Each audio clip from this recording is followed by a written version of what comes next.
2018 Toyota RAV4. So we're talking about cooling the hybrid battery. It's in a little accident here, so it has to be taken apart on the inside. But what do you see? Look at right there.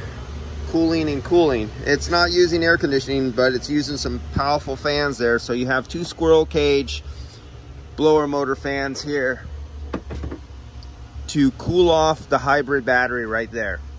And basically takes in air in here and, or actually, where's this one? It's taking in air right here, shooting it in, and it looks like it's coming back out here. And they have the openings right here behind the passenger seat.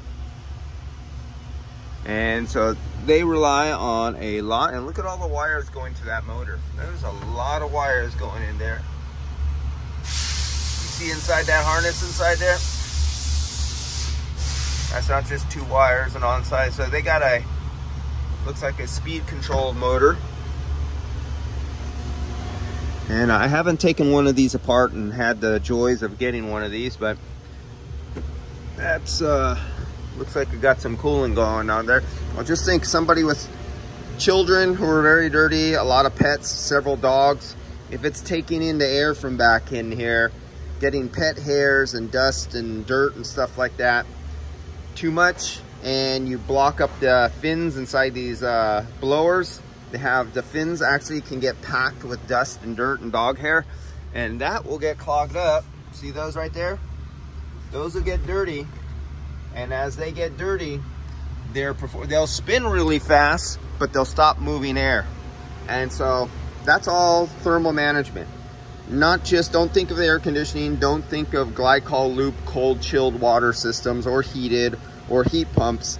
Even a simple system, nothing more than a blower to cool off a hot battery when it's charging or discharging. This is all part of your job in the future. As these cars come more commonplace, you're going to see more and more problems. The Prius has had this system for a long time now, and people know they have problems when they have dogs. Those get all clogged up and stuff like that, and stop providing cooling to the batteries.